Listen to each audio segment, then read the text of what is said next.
29. jelete tercüme-i Kur'an'dan. Elhamdülillahi Rabbil alemin.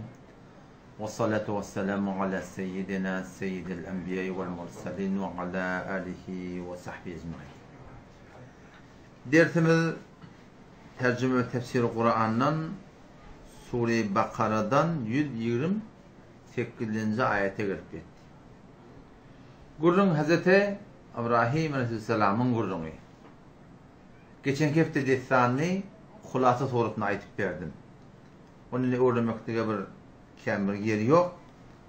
Yani Hazreti İbrahim Aleyhisselam vakti şotada Hazreti Bibi Hacari İsmail Mırkazı oğlunu koyup da kayıttıya idina sonra böyle taşanarak gelip şotada dua ettiye şu duasında bir öğrenmeli dağıt var.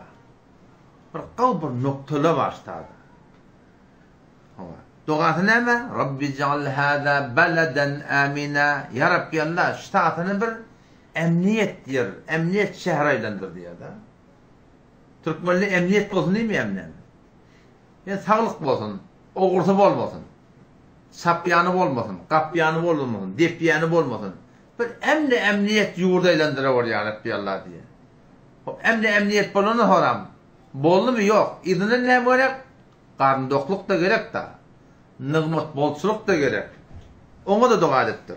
وَرْزُقْ أَهْلَهُ مِنَ الثَّمَرَاتِ مَنْ آمَنَ مِنْهُمْ بِاللّٰهِ وَالْيَوْمِ الْآخِرِ. Şolara yani iyidir dittir da. يُجْبَى إِلَيْهِ ثَمَرَاتُ كُلِّ şey. Hem medadın meyvasını yani nıgmat bolçacak ya Rabbi Allah getir dittir. Yatan çöle Hazreti İbrahim Aleyhisselam dua ettir. O duası kabul oldu. Odam Peygamberlerin canişini, hakkani canişini kim ulamalar?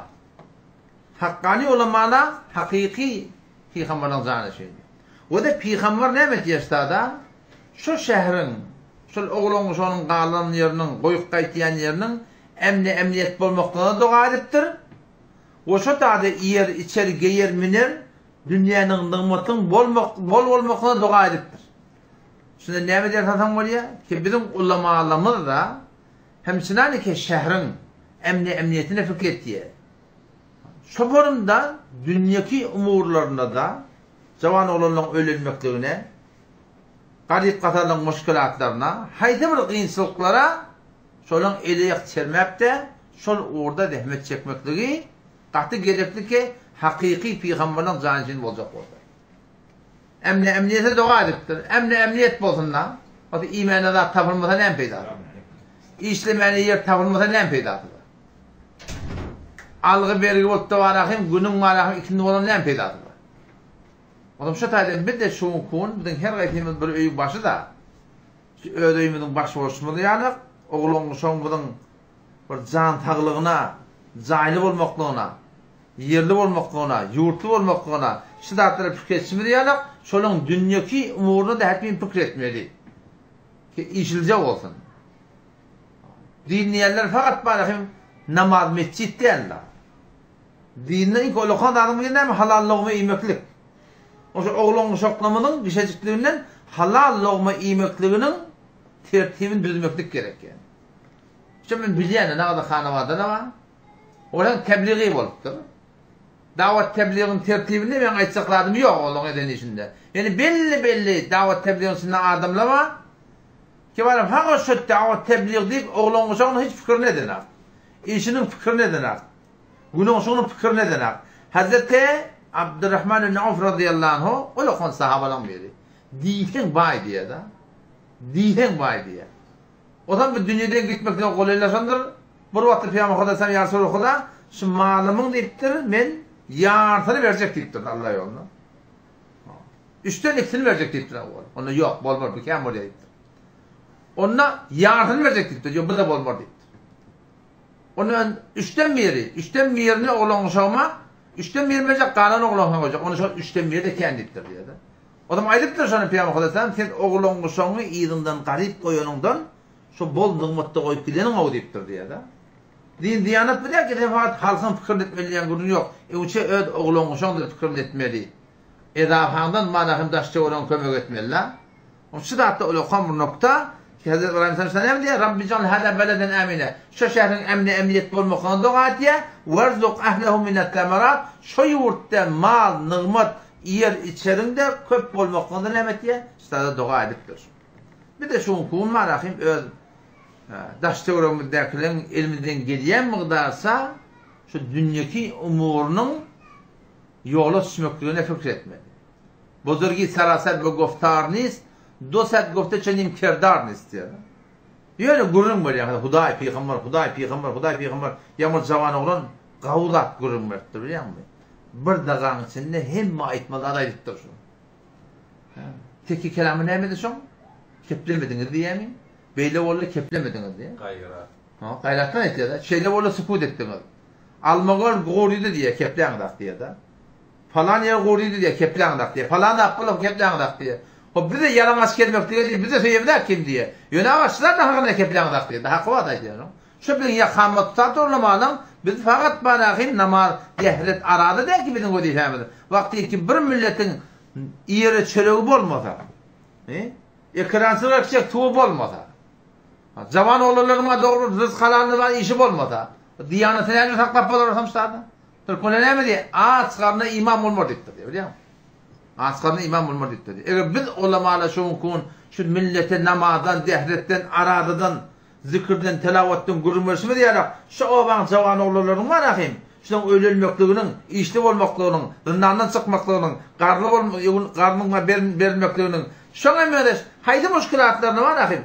100'den 90 gurur yapmasak, şu 100'den 10'unu şu dağıtları serf etmek var ha. Musulman, kafirler de Musulman olur. Şimdi bilemez yandan. Şu ulamalar var, şu gurur yaptı, şu 100'den 90'ını gurur yaptı. Yok 100'den 90 gurur yaptı, şu 100'den 10'unu amala koyuyor la. Milletin, dinin, diyanatın ötmekten fikretiyat, şu mali taydan, müşkilatlarına, kıyınçılıklarına, sen çından fikretten biliyor musun? Sen o da ne cevap oluyor millet biliyor musun? Buzurgi saraset bu goftarniz. Diye gurrun diye da. Dosat gofta çöneğim kerdarniz diye.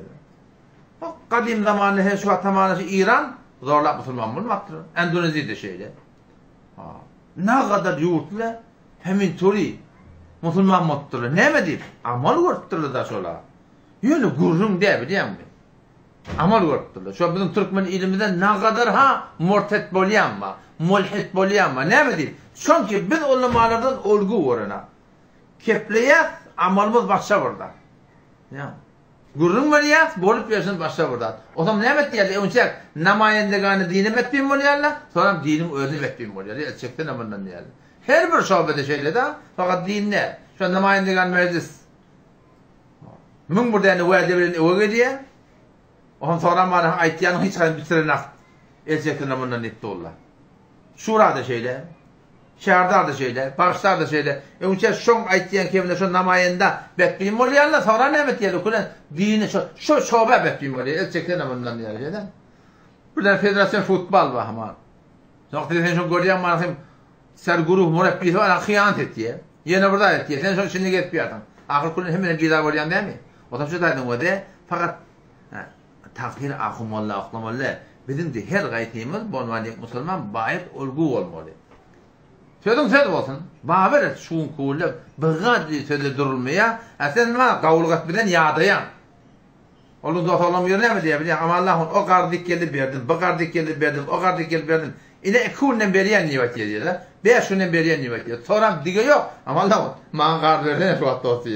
Pulum da gönlü diyor. Öyle harzim da gönlü diyor.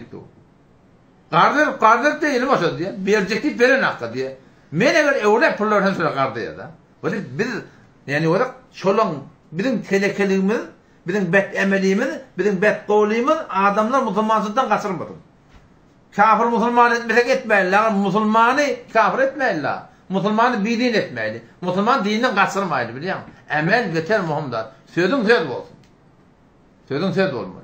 Peygamber Aleyhisselam her hafteden ya 2 hafteden zor aydardı diye. Şu bir kep var, 23 Peygamber sallallahu Peygamber gurur verdi zımmada. Ondan belki zımma tayin oldu. Her zımma 2 zımma. Her zımmadan 2 zımmadan. Zor bir kefe oluyor. La dine limen la salate lehu. Her gün namazı olmaz Peygamber dini olmaz. Ve la imane limen la ahde lehu. Söz olmadan da iman olmaz yapıyor.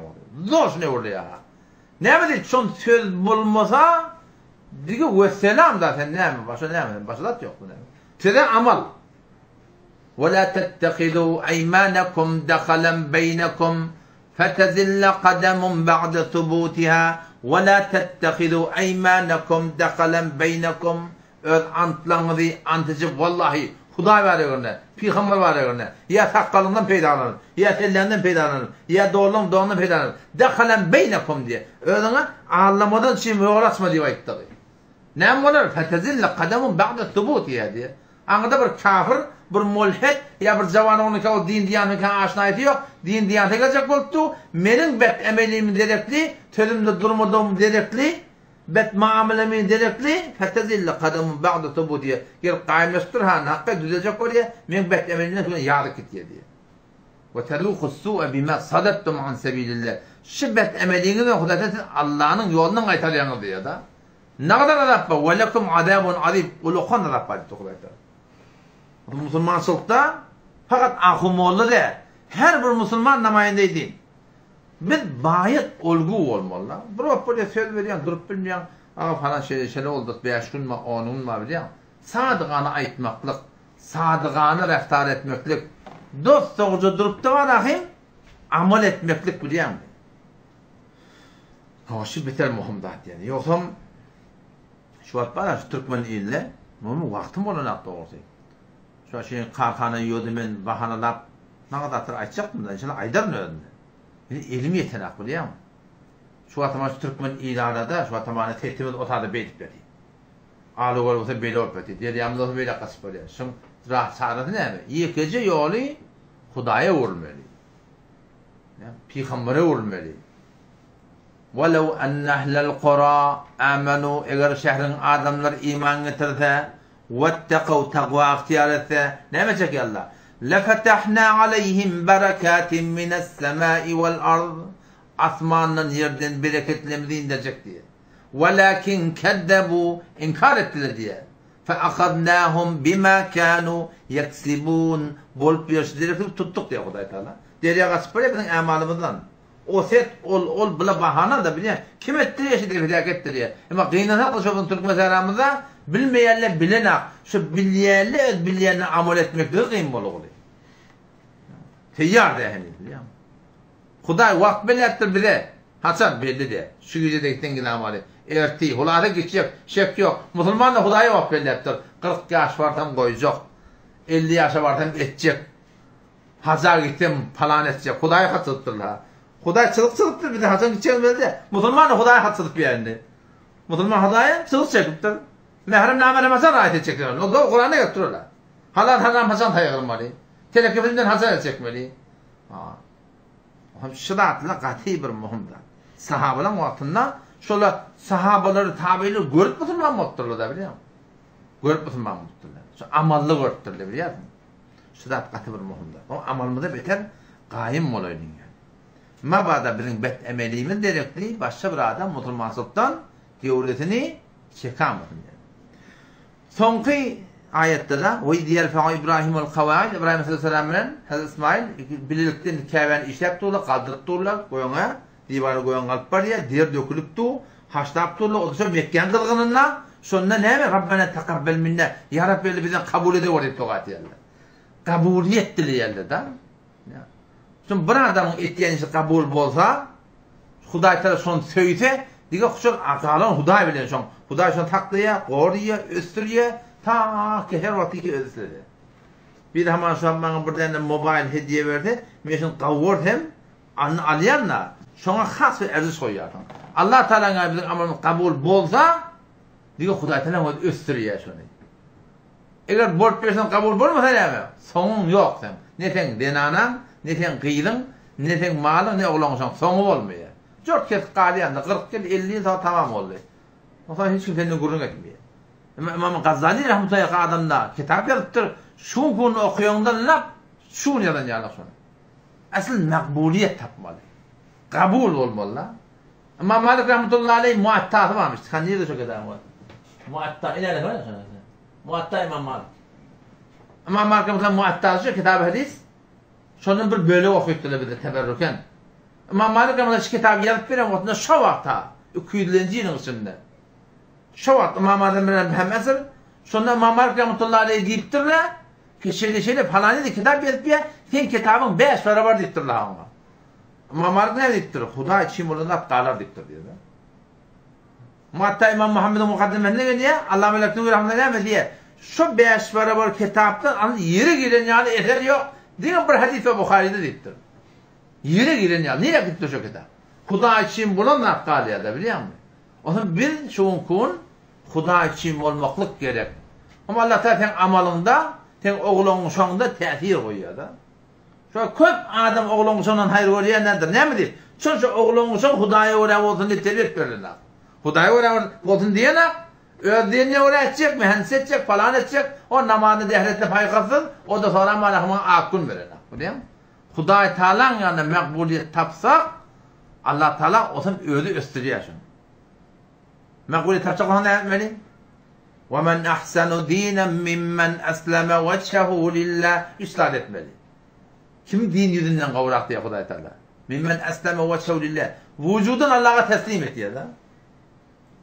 Gözlemeyenler de gözlemeler gözlemeye, eşitmeyenler de eşitmeye, şeriate oraya. Haydi böyle yalnızca tavbeyle zorlayın.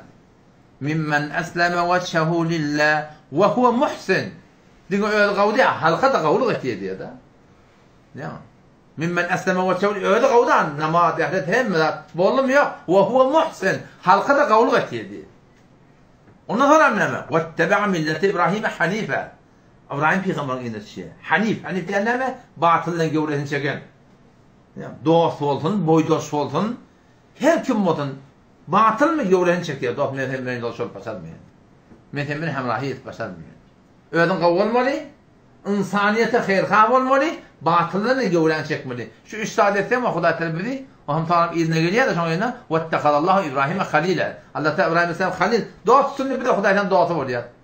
Başardığını oraya Huda'ya oraya. Kemçilikleri tavbine zorla ediyorsun. Halka da hayırkâh. Başardığından her muhtarı elinde hayır geliyor. Dilinden dilin olsa, elin olsa, malın olsa malından, canın olsa canından. Başardığından hayırkâhiyet diyen de. Oşa doğrultunda Huda'yı ters taatlardan ne gövren çekiyor. Şu kağıdatla var da şu ödüne basanda bolmuyor deyip durun. Huda'yı öyle kanunla ikanem olsa bolur diyor. Sen şu bir adam bilen gel. Ki şu adam sen doğutun bilen, sen bilen geliyem olsun, sen düşmanın bilen geliyem olsun. Gider mi nece bilen? Ne mi diyem? Nurla ne mi diyem? Bu kanavada katlaşacak bilen. Bir içer maşgale ben hava. Birbirine katlaşıyor. Doğru bizim düşmanın bilen katlaşıyor. Biz o duası kabul eder mi? Evet kabul etmiyor. O ne yapar Müslümançılık mı? Ki bir tane namazda duracak. O tadı var ahi Yahudinin de filmini götürecek. Mesih'in de filmini götürecek. Yahudi var bana imaj gelecek. Yahudi var toy tutacak. Yahudi var yine burada açacak. Bolar mı? Biz Müslüman şu hukun bolar ediyorsun biliyor musun? Ne mi deyip? La ilahe illallah Muhammedu sallallahu aleyhi ve sellem benim sözümüzden haberim yok. Namaz okuyat, düşünmen okuyat. Kur'an okuyat, düşünmen okuyat. Bilim devam. O zaman o da şahadine yani kimse ne diyorlar? Rabbena tekabbel minne ya Allah bizden kabul et diye da. Asıl amalın kabul olmaklığı şey. Huda Teala'nın bir kabul olsa Allah da seni östürüyor olsa. Kabul olmasan ne mi? İnne şâniyeke ve lebter geliyor. Ey Muhammed Sıva sen düşmanın kuyruğu ketikliktir Peygamber'e. Yani her kim alparayan tertibi Kur'an deyip, şeriat deyip, sünnete ters olsa sonu yok şu. Bu kadar tutulduğum da hücrelere şu bağlanıyor. Ne için bağlanıyor? Çünkü şu şâniyeke olurlar. Peygamber sünnete ters. Teala sünneti var ya, bidgat yal tutuyorlar. Biliyor musun? Bidgatı sünnet yal tutuyorlar. Şuna haberdar olmalı. Oğlunun şoğun ölümün makbul olacak olsa dost muamelelere atakacak. Başardığımızda var Huda'ya oraya, kutaylarımızı tövbene cumran etmeli. Başardığımızda başka adamlar hayırkâh olmalı.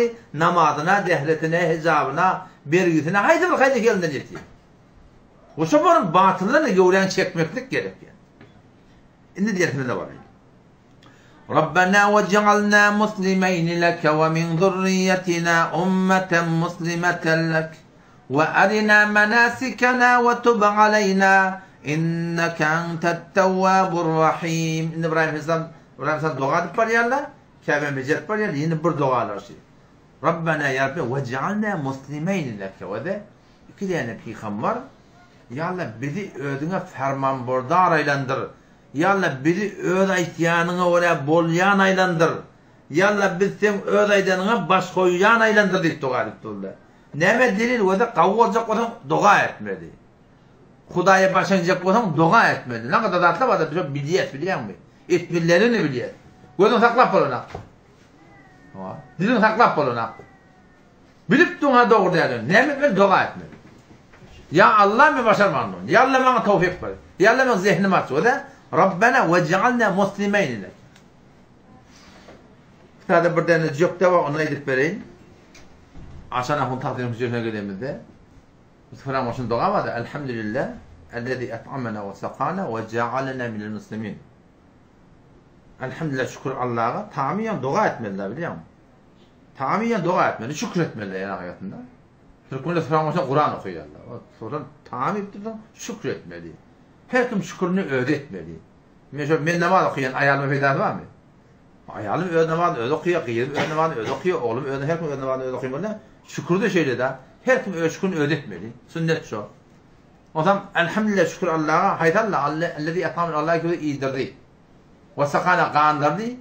Ve cealena minel muslimin biz Müslümanlardan etti. Şuna şükretti yani.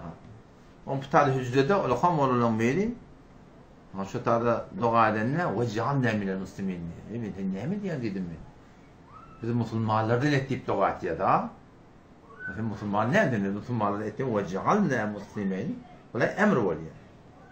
Ama şu an bir kelden soğudan çıkaran yani kollu. Onu da boylanmayacak var ya. O tarzda bir dua sağlamız var. Nur Muhammed diye. Emirden. Kumudun ahlaki emirden. Ama Allah'ın evvelin var seydin eştemde diye. Ve cealena minel muslimin rivayettin diye. Ben yarım ile şekim yoksun galatlarına diye. O damırla den olup, o damırla den olup, o damırla den olup diye. Şu ve cealena rivayettin, ve cealena diye de. Ahir netice ettim ama seninki doğrumuştuk diye de. Şekil demek seninkin yanlışlar diye de. Kavatta adam bir şey var mı? Biter onantır tarafa. Biliyor musun? Ve cealena da. Ve cealena diye. Hem orşaşan ahim o. Bu da var Müslüman elhamdülillah şey değil mi? La adamda Müslüman şeyler.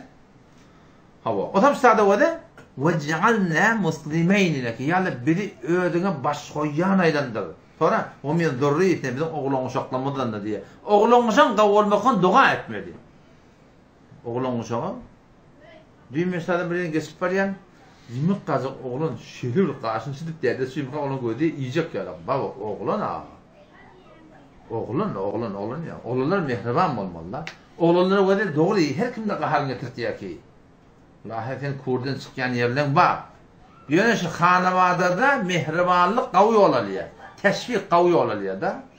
Berekella vermeklik bilen kavi oğlunu çok terbiye etmeden var ya. Onun şu gözünü uğraşadı ödün ki. Şu ödün ki gözünü uğraşıp kaharlan oradan bana ödün kasıp koyuyor sonra. Öyle gelen sonra. Öyden tavuya biliyor musun? Öyle gelecek o da kıyık çiğ al var. Yanlış mı yanma mı öyle? Kaharlanmaya da kaharlanma var. Onun gurun yok. Peygamber kadar sen ne diye? Allah da rahmet etsin o atani ki oğlun onu terbiye ettiğin için kamçının kısıp koyuptur diye. Öyle cahiline gerekler. Tiyatır cahiline gerekler. Yani atın için mehribanlık bir türlü muhabbet ki senden korktan hem de. Şimdi biliyor musun? Oğlun sana bir türlü muhabbet ki senden korksun. Senden korkacak olan ne? Şu muhabbetin oluşarak bitir oğlun sana bunun hodmani olmalı. Öğrenişe de doğru. Kadimi oğlun uşaktan Türkmenler niyadan olsa Atatürk'ün dik otururdu. Ayağında oturmurdu. Ne oğlun uşak terbiye etmelidir de. Şimdi şöyle biz kavuşak tutuyoruz bilin aklar. Biz hodmani biliyor musun? Özümüzü kılıp oturdu oğlun uşak bilin. O da şu doğada oğlun uşağa dua etmeli. Ya Allah min zürriyetine. Atan duadı oğlun uşağının hakkında, peygamberin duadı ümmetin hakkında. Şu kadar güçlü dua var atada. Oğlun uşağının edepli olmakına, hürmetli olmakına, namazlı olmakına, ya Rabbi beni doğru şikayet ben, ya seni hidayet et ya Allah benim oğlumu. O Sure Furkan'da geliyor da. Rabbena hablena min azvacina ve zurriyetin kurrete ayun. Ya Allah bizim oğlun uşağımız şeyle bir oğlun uşak olsun, denan oğlun uşaklamız. Ya denanlı doğadan adamlamız diye baktık oraya da. Kurrete ayun gözümüzün tavukluğu olsun diye da. Yani görevde keyif edin mi? Oğlun uşağımı. Namazını, namaz zahil okuyuşunu, edebini, hürmetini. Ya Allah şeyle bir oğlun uşak bu da netip ettiği dua etmektir. Şu bir katı bir muhim zat yani. Ne yaparım oğlum uşak? Ümmeten muslimetellek. Yani bir cemaati ki kanunu teslim olsunlar. Allah ne emrediyse bolya deyip durun adamlar olsun. Sonra ne mi? Ve erine menasikene yani bizim ibadetlerimiz de koy diyor da. Şimdi Huday Teala'nın razı edecek olan Huday Teala aydan ne oraya olmalı? Evet halan sen ibadet edip olmuyor. Ve erine menasikene ve tövbe aleyne. O da peygamber. Yani yine bir insanla peygamber de o da. Bir aytmalarını aytlayan zirede etmesizlik. Nihayet kemalli yerleme başarmasam da yalla benim rahmatın ve dolana var. Ku talimin mağfiretine vardır diyor ayette. İnneke entet tevvabur rahim. Rabbena ya Rabbi Allah ve cealna muslimeyn leke ya Rabbi Allah bizi ödüne teslim boyun koyan aylandır ya Rabbi Allah hükmüne ve min zurriyetine bizim oğlun uşaklarımızdan ümmeten muslimeten lek bir cemaati ki Allah sana teslim olsunlar. Sen ne mi diyeceksin buraya diktirim olsun. Ve erina menasikena ya Rabbi Allah bizim ibadetlerimizi bize öğret ve tövbe aleyna ya Rabbi Allah rahmetini bize dolun. İnneke entet tevvabur rahim bir şekilde Allah sen tövben kabul et goji bakşen de mehriban ya Rabbi Allah sen dua et Allah. Bu da ne? İkinci dua etti. Uçak ne etti? Ödünün ettiyen amalının takabbelini yani biz kabul ettik dua etti. Şeyde ettiyen amalını. Uçak öd amalının hakkında dua etti. İkinci ne mi? Ödünün kabul olmakını, oğlun sonun kabul olmakını dua etti. Şimdi üçüncü dua etti ne mi? Şu tadaki mantıqadaki peygamberden hayır hayırlısı. Yani şu tadan yanım peygamber çıkardı ya da. Şeyle senin kelamını okuyutun, hikmet öğretsin, tezkiye ettin şöyle. Rabbena ve ba'at fihim rasulen minhum yetlu aleyhim ayatika ve yuallimuhumul kitabe vel hikmete ve yuzekkihim inneke entel azizul hakim. Ya Rabbi Allah ve ba'at fihim mebuse sorurdun. Yani araçlardan çıkar diye ayetleri. Şunun ölülerinin, ehli Mekke'den. Neyme çıkarmalı? Resulen minhum. Peygamber şunun ölülerinin diye. O peygamber vazifesi ne mi? Yetlu aleyhim ayatike. Senin kelamı okuyordun şu an bendelerine. Ve yuallimuhumul kitab. Kitap öğretsin şunlara. Kur'an'ı açıkta öğretsin. Vel hikmete. Şunlara var ahim fıkh öğretsin. Sünnete öğretsin. Ve yüzekkiyim şunu tezkiye ettin. Araştırırsın. Terbiye etmedin. İnneke entel azizul hakim. Bir şekilde ya Rabbi Allah sen galip hikmetlisin diye. İşte da Huday Teala'nın peygamber İbrahim Aleyhisselam peygamber sizin ardından çıkar. Şu peygamber 4 tane vazifesi var. 4 tane vazifesi var. Ne mi? Yetlu aleyhim ayati. Kur'an'ı okuymaklık. Ve yuallimul kitab. Kur'an'ı talim vermeklik. Kav açıklar. Vel hikmet sünnet öğretmek. Ve yüzekkiyim terbiye etmek. Peygamberin 4 tane vazifesi var. İnsan şu tezkiye diyenler ne bileyim? Terbiyet vermektik da. Terbiyet, adamın terbiyet tapmaklığı adam bilen mi oluyor? Şunu biliyor musun?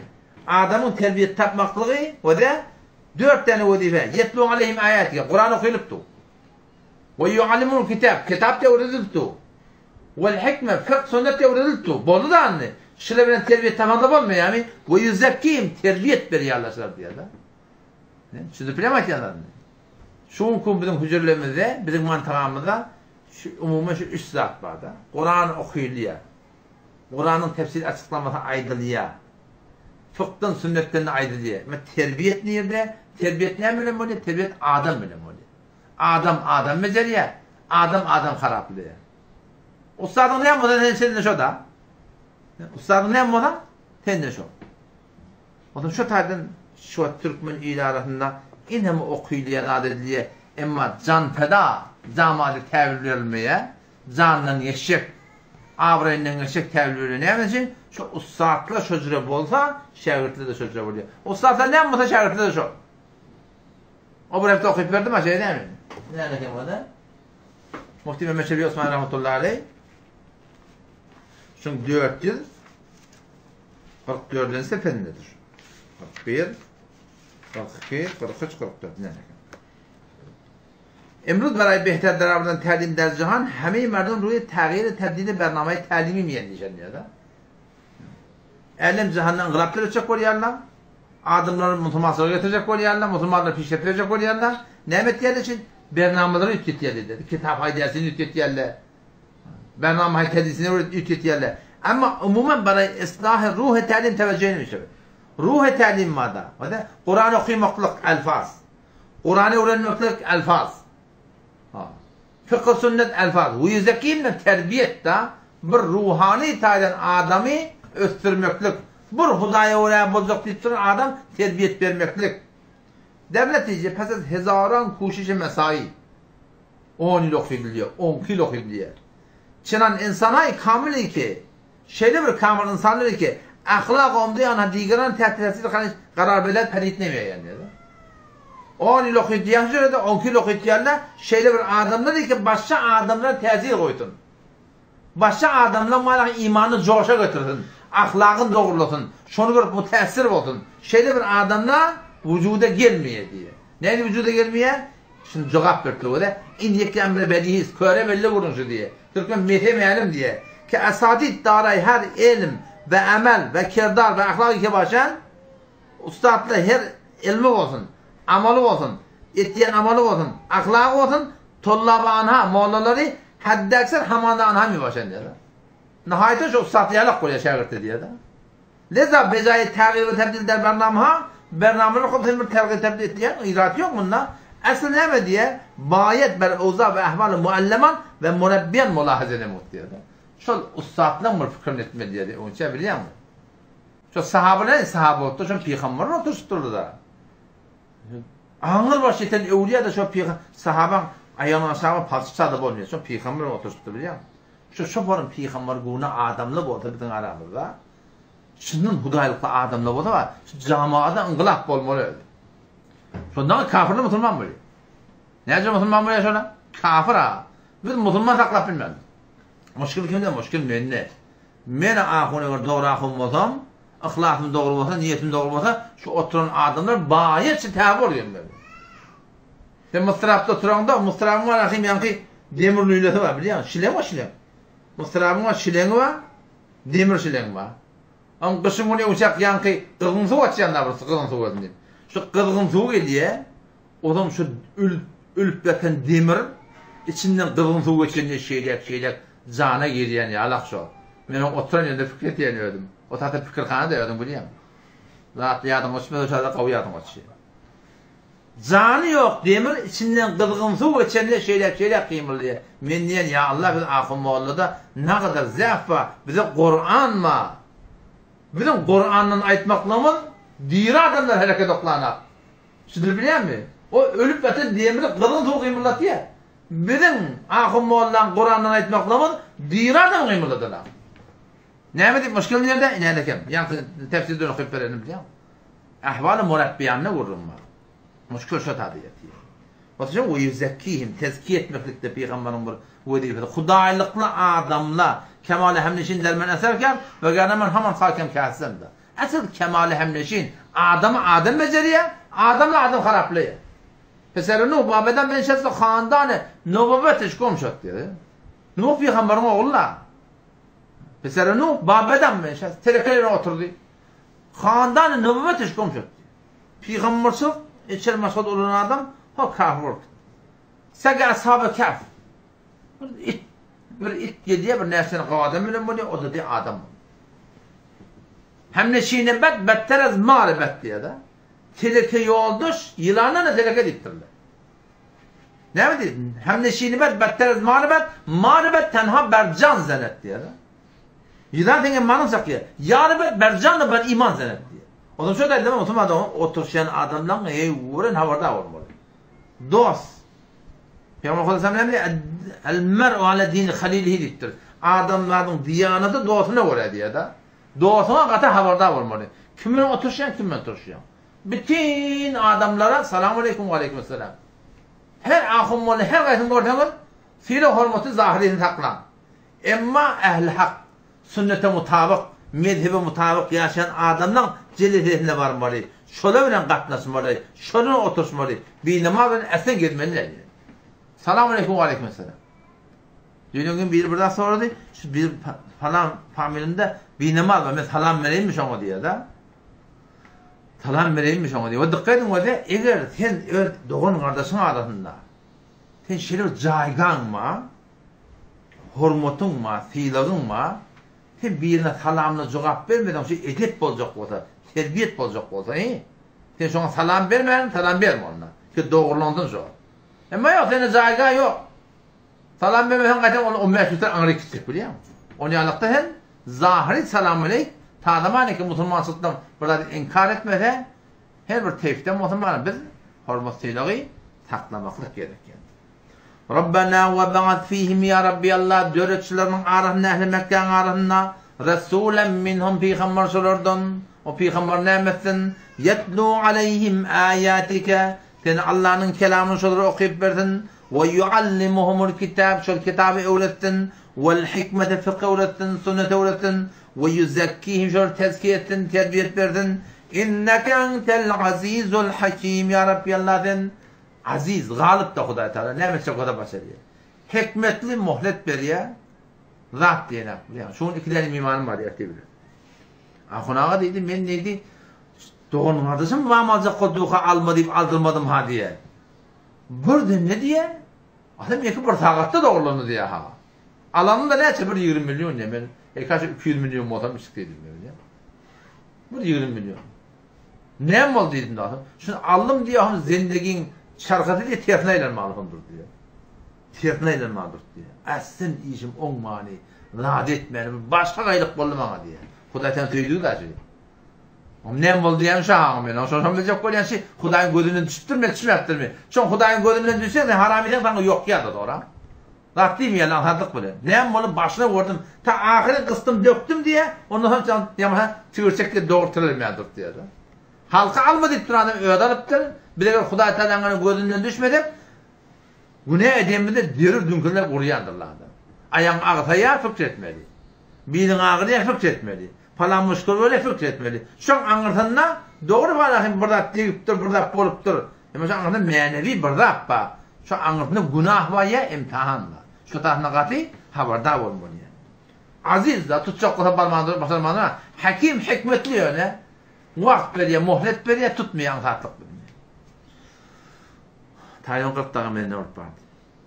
İznekkurun de Huday Teala وَمَنْ يَرْغَبَ عَنْ مِلَّةِ İbrahim اِلَّا مَنْ سَفِيَ نَفْسَ Hayti bir adam yüze uğrar İbrahim Peygamber'in ayininden meğer ödün harlan adam diye da İbrahim Peygamber'in ayininden, düzgününden, etikadından, diyanetinden kim yüze uğrar?